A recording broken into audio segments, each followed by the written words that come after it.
Ladies, introduce.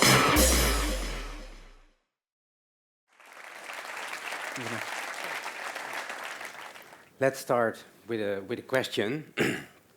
I'm a philosopher after all, so you expect me. I'll be asking questions all the time, don't you? First question: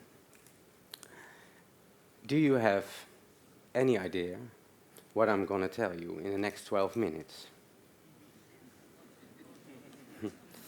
Otherwise, you can. Just imagine you already knew all about I'm about to say. It would be very boring. Yeah.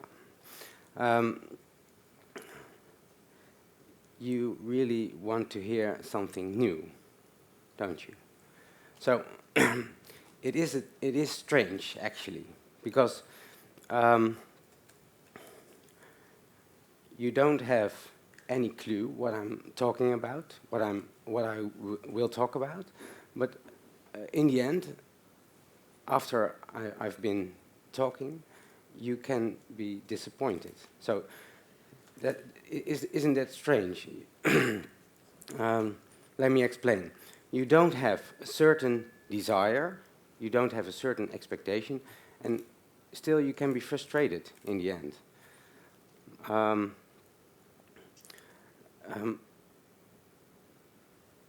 Or the other way around, of course. Maybe I'll say something this afternoon which you didn't expect at all, which makes you happy. That's also possible. So, apparently, it is possible that desires can be fulfilled. Desires we are not aware of can be fulfilled.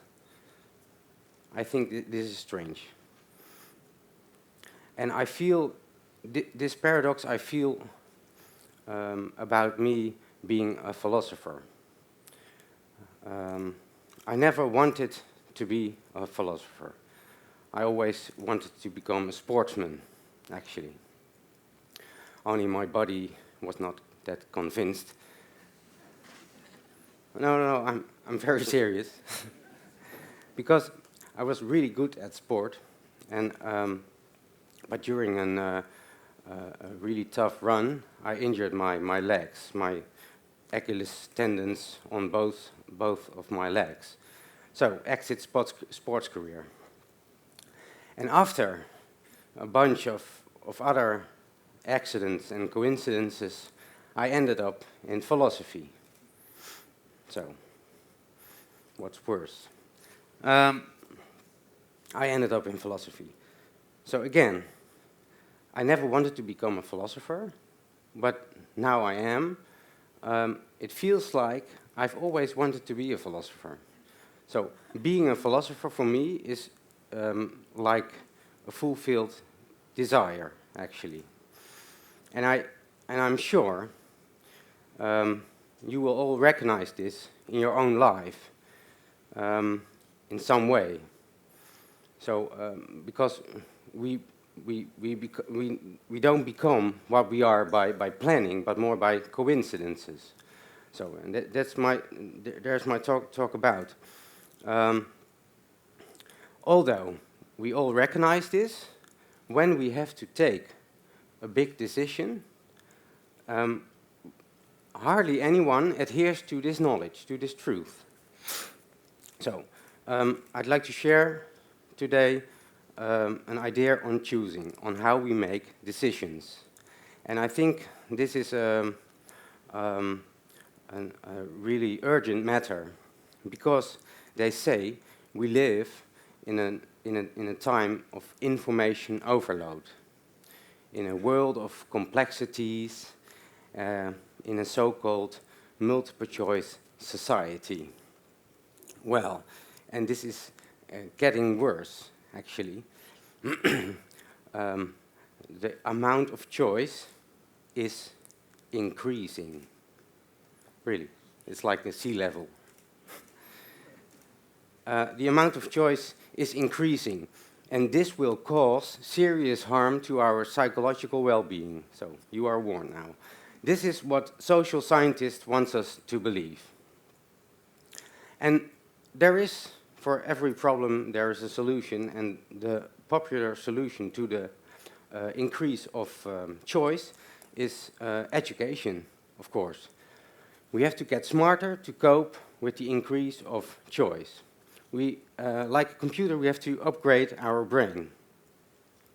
So choosing in a so-called multiple choice society is like choosing 2.0 or 5.0, whatever. But do we really live in a society in which time flies? Yes, we do. Actually, we always did, and we always will. Take, for example, the words of the Greek philosopher. Let's go. The Greek philosopher. Where's the Greek philosopher? Ah, the big green button. I missed it. No man ever steps in the same river twice. Meaning, time flies. Meaning, there are no two given moments in a lifetime. The will is the same. Well, and Heraclitus, this man is not a neighbor. No, he lived 2,500 years before Steve Jobs. Yeah. So, if the man is right, and no man ever steps in the same river twice, reality is chaos. If he is right, he should suffer from a burnout or something. But I never read Heraclitus was suffering from burnout. But if he is right, and reality is complete chaos, like a continuous changing river, we should all suffer from stress. Every second, every minute.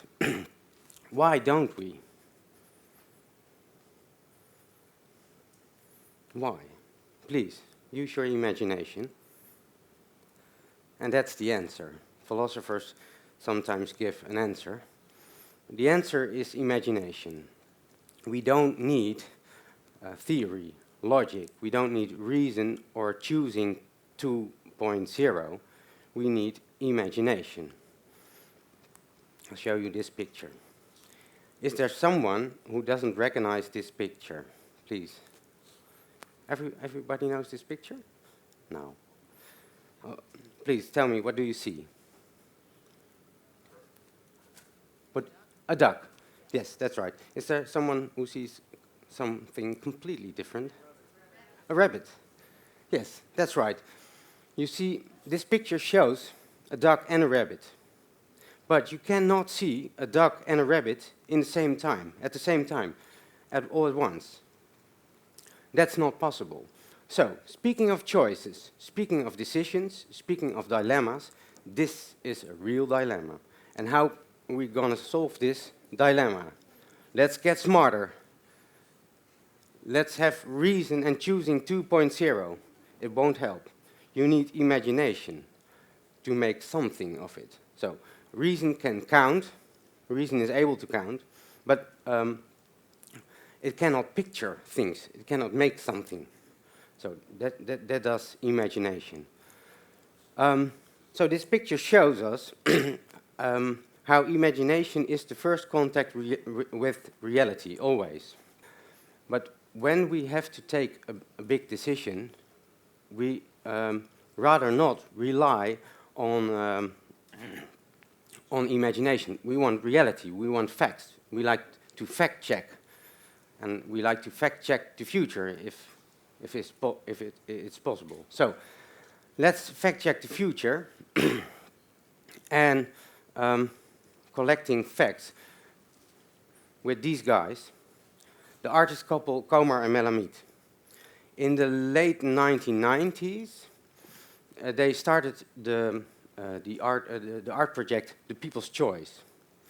And for this project, they asked a well-known market research firm to carry out a worldwide taste research. And this research was not done by asking what do you prefer, Da Vinci or Picasso or something like that? No, they were interested in the desires of the people, which they were unaware of. So they could produce a new art for what the people really liked, really wanted. So they started asking questions. Prefer sharp angles or soft curves? Prefer new, partially closed, etc. With the results of these questions, and which are typical the questions of social science, they constructed the art of the future, or the art of what the people want in the late 1990s. So I show you the results very quickly. In the United States, the most wanted painting is like this, a nice figurative painting. And the least wanted painting is abstract. In France, a lot of similarities. Again, a figurative landscape with some human beings, some animals, very nice. And the least wanted painting is abstract. Then we go to Turkey, still in Europe. Maybe there are no animals, or maybe it's a turkey over there. And then abstract painting. And then in Africa, the same. Figurative painting is the most wanted painting. Not a deer or a cow, but a huge hippopotamus. And then we see the least wanted painting, abstract again. What does this art project show us? That we can measure the unknown. We have to rely on imagination. Logic or market research or statistics will never lead to a night watch if it didn't exist. So, if we come to the point of choosing, to a big decision, we should not rely on what we want. We should not rely, on the things we can think of we want.